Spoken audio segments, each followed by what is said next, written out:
Olá, sejam bem-vindos ao programa Fiscais da Natureza.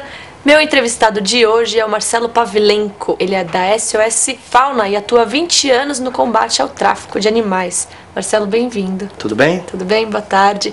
O que é a SOS Fauna? Tudo começou em 1989 como uma organização não governamental que tinha como foco o combate à repressão ao tráfico de animais silvestres junto com as autoridades.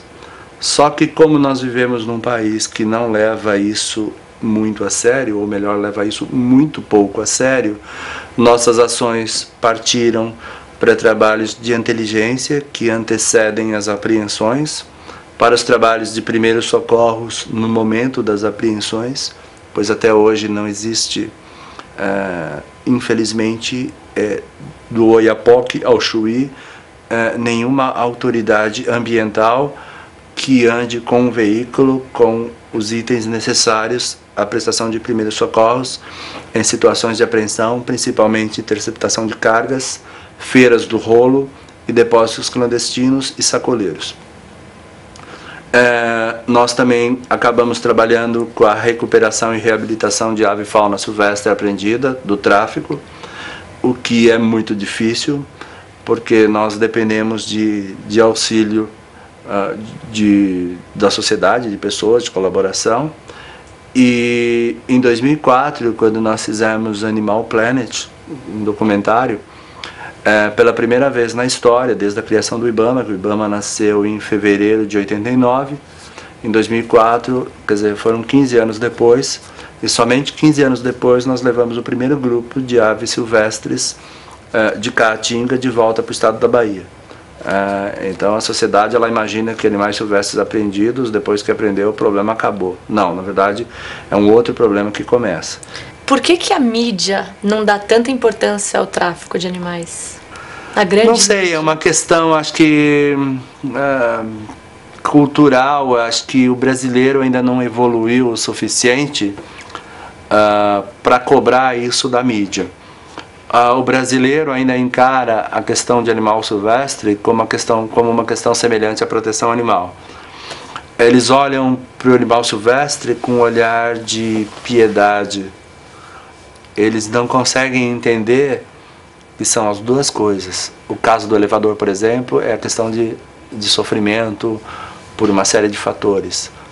Mas quando você tira animais silvestres da natureza, você está desequilibrando ecossistemas, né? E o desequilíbrio desses ecossistemas vai trazer problemas para a gente. E eu acho que ainda vai demorar muito para o ser humano entender isso, para o brasileiro principalmente, né? Porque, e para outros países que têm uma diversidade de fauna e que acabam não cuidando da sua fauna silvestre. E você vê os problemas ambientais que a gente está tendo, catástrofes climáticas e tudo, e as pessoas não estão nem um pouco preocupadas com isso. Então talvez a mídia não dê tanta atenção a isso. Por quê? Porque ela não é cobrada pela própria população. Isso é uma questão também de educação, de cultura, de inteligência, né? É verdade. Como saber se um animal ele é do tráfico e como denunciar? Bom, se o animal não tem nota fiscal, não tem origem, ele é do tráfico. Não importa que você foi por exemplo, no quintal da sua casa e pegou um coleirinha e resolveu vender. Se você mora numa área que é a área de transição para a área rural, o que é tráfico? É uma atividade ilícita. Então você pegou aquele coleirinho e vai vender para a tua amiga. Então você já está inserida no tráfico. Então todo animal que não tem origem, ele veio do tráfico. Como denunciar, que é o grande problema, né? Liga para o Camargo. Liga para o Camargo, aí o Camargo vai, por causa de um superior dele, que em 2000 criou um documento que acaba deixando com as próprias pessoas envolvidas no tráfico os produtos do tráfico. E que não é culpa do Tenente Camargo, mas é culpa da própria Polícia Ambiental. Há 10, 11 anos atrás criou esse documento, e é culpa do próprio Ministério Público, que de repente não saiu de lá e foi ver o problema pessoalmente como ele acontece, ao vivo e a cores. Isso é um dos grandes problemas que a gente tem dentro do nosso poder público. Muitas pessoas tomam as suas decisões atrás de mesas de gabinete e não vão à rua para conhecer os problemas, para vivenciar o que acontece por exemplo, Camargo, o Tenente Camargo, se vier aqui, ele vai falar sábado e domingo o quanto eles sofrem com animais silvestres em viatura procurando lugares para encaminhar os animais. Só para esclarecer aqui para o pessoal, o Tenente Camargo foi o nosso entrevistado aí, então quem quiser assistir a entrevista dele está no nosso site do Fiscais da Natureza.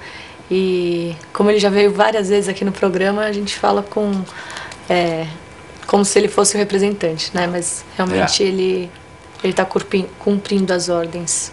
Ele está cumprindo as ordens, por ser...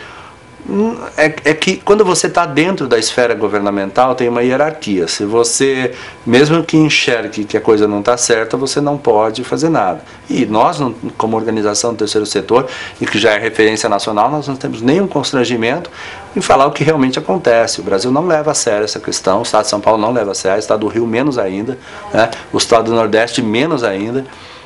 Você tem dentro dos órgãos ambientais verdadeiros anjos, né? Você tem dentro do IBAMA anjos que dão a sua vida, dão o sangue e trabalham demais lá. Posso citar alguns, o Vincent, do próprio IBAMA de São Paulo, é um cara que sobe o morro, batalha para Chuchu. Egberto, que é um do IBAMA, que era do IBAMA de Barretos, agora está em São José do Rio Preto. Andréia Lula, que é do IBAMA de Vitória da Conquista. Yuri, do IBAMA do Pernambuco. Mas você também tem dentro desses órgãos, né, um monte de bananas. Né? Bananas, não bananas amarelas com pintinhas pretas, mas gente que está ali simplesmente pela estabilidade, pelo emprego e que não está nem um pouco preocupada com a questão. E você tem os demônios, né? Que são os que lutam contra o trabalho que a gente faz. A gente, que eu digo até você, todos nós. Né? Então você tem gente que não presta. Então dentro de todas, até as próprias organizações não governamentais, você tem organizações não governamentais que são criadas simplesmente para tirar dinheiro dos outros. Né? E acabam conseguindo mais captação de recursos do que aqueles que não... E aí umas ONGs como você, que está batalhando tanto tempo, acaba perdendo a credibilidade por causa de outras que... a gente briga muito, né? Não perde a credibilidade, mas... Mas poderia ter conseguido o patrocínio antes e deixa de conseguir, porque muita gente gostaria de fazer a doação, mas não sabe se é idônea, a empresa é idônea. Isso é quando você... o que vai te fazer isso é quando você vai ficando mais conhecido e mais e mais e mais. Quantas espécies estão ameaçadas de extinção, espécies brasileiras? Espécies brasileiras ameaçadas de extinção, se eu não me engano, está em torno de 500 a 600 espécies pela nova lista oficial do IBAMA. Como que a gente pode trabalhar para que elas não entrem em extinção? Justamente fazendo isso.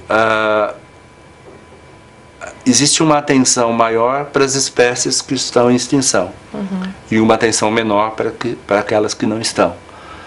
Amanhã, aquelas que não estão, se não tiverem uma atenção agora, igual, estarão, né, em futuro próximo.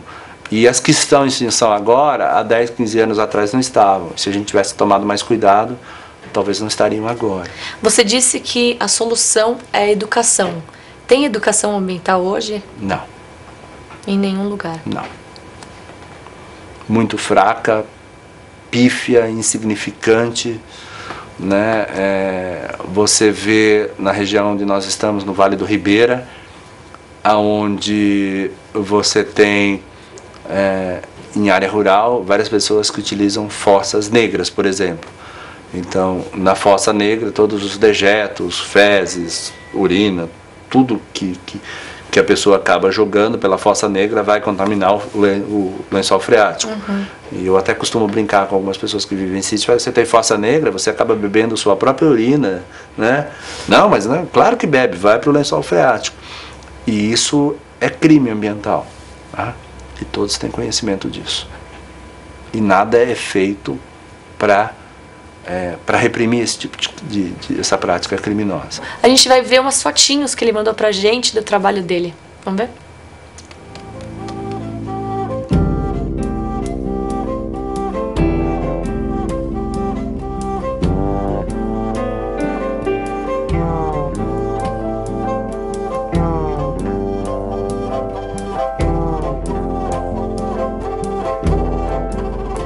E aí, Marcelo, essas fotos foram de apreensões, é muito triste, né? Essas fotografias que você está vendo agora são de filhotes de papagaios apreendidos no estado de Mato Grosso do Sul e São Paulo, que foram parar no CRAS de Campo Grande, né? E são bichos que a gente fez uma campanha em outubro para arrecadar alimentos, para levar para lá, para ajudar o próprio IMASU, que é o Instituto de Meio Ambiente do Mato Grosso do Sul, que na verdade, né, no ano passado, 2010, foram cerca de 400 filhotes, e a gente estima que isso não seja nem 5% do volume total que foi traficado. Então, haviam filhotes desde poucos dias de vida até um mês e pouco. Eu gostaria que você passasse para quem está assistindo a gente. Eu recebo muitos e-mails seus de coisas que a gente pode comprar, e ao invés de fazer doação, a gente compra de você, e já é uma forma de te ajudar. Quem quer receber esses e-mails, escreve para onde? Nós recebemos frequentemente itens que são abandonos e perdas de carga aérea. Não são mercadorias apreendidas, são mercadorias de origem absolutamente legal. E o preço é bem mais barato, né? E o preço é muito mais barato, vale menos de 50% do preço de mercado. Vale mesmo a pena. Então, quem quiser receber os e-mails com essas ofertas para poder ajudar a SOS Fauna, envie um e-mail para sosfauna@sosfauna.org, solicitando que lhe seja enviado essa lista de itens, que ela varia, tem meses que tem mais, tem meses que tem menos, né? E quem quiser também ajudar, nós estamos implementando em Nova Andradina, no estado de Mato Grosso do Sul, a primeira unidade de recepção, recuperação e reintegração em vida livre de papagaio verdadeiro do estado de Mato Grosso do Sul e, na verdade, do Brasil. Vai ser um local dentro de uma fazenda que vai operar 24 horas por dia, 7 dias por semana, em auxílio às polícias Rodoviária Federal e Polícia Ambiental do estado de Mato Grosso do Sul e também do estado de São Paulo. A gente ouve tantos absurdos. A gente sabe que a lei ela é correta, mas ela não é cumprida. A lei é muito boa, né? A nossa lei brasileira, mas ela não é cumprida. Como você é pessimista? Você é positivo? Como que é com relação ao futuro? Negro. Ai. Negro por quê? Quando você tem um governo que proíbe a polícia, que está fazendo um trabalho bem feito, de parar aquele trabalho por questões políticas, ou não sei, você já é uma coisa que preocupa. Em 1900 e até 98 você tinha a lei que você levava para a cadeia, preso em flagrante delito, quem praticava o crime de comércio ilegal de vida silvestre, de fauna. Depois de 98 isso passou a virar crime de menor potencial ofensivo, ou seja, você não consegue levar para a cadeia. Um monte de ponte é construída e muda o prefeito, muda o governante, o governador, e aí param as obras. Isso daí é uma coisa que acontece normalmente, assim, já quase no Brasil, né? Sim. Em relação a, por exemplo, nós conseguimos, pela primeira vez na história, depois da nova lei de crimes ambientais, levar 11 pessoas presas em flagrante, que ficaram presas não pelo crime de tráfico de animais silvestres, mas pelo crime de formação de bando ou quadrilha associado ao tráfico. Uhum. Por quê? Porque trabalhou-se com inteligência para tentar mudar essa questão. Teve um delegado da Polícia Federal no Rio de Janeiro, também fez um trabalho fantástico. Ele levou gente presa por receptação, entendendo que a pessoa que estava com o animal silvestre recebeu o animal de origem desconhecida, né? Se bem que acho que o juiz acabou depois relaxando a prisão. Teve um trabalho recente agora da Polícia Federal de Mato Grosso do Sul, que levou preso em flagrante um traficante grande, que ele era pego, ele foi pego, só para você ter ideia, em agosto do ano passado, com 200 e poucas aves no Paraná, e depois em setembro com 140 e poucos filhotes de papagaio. Ele tem inúmeras passagens pela polícia, mas ele acabou sendo preso por formação de bando ou quadrilha, porque a polícia conseguiu caracterizar isso. Se fosse pelo crime simplesmente do que está na legislação, ele não iria, né? Você vê a alteração do Código Florestal que estão querendo fazer, mas daqui a pouco não tem rio mais. Marcelo, para finalizar, como mudar então essa questão cultural que está há tantos anos inserida na nossa cultura? Educação. trabalhar com educação de base nas crianças, desde do jardim da infância até, acho que a 4ª série primária, fazer a criança entender tanto do ponto de vista do sofrimento do animal, como da função biológica dele na natureza.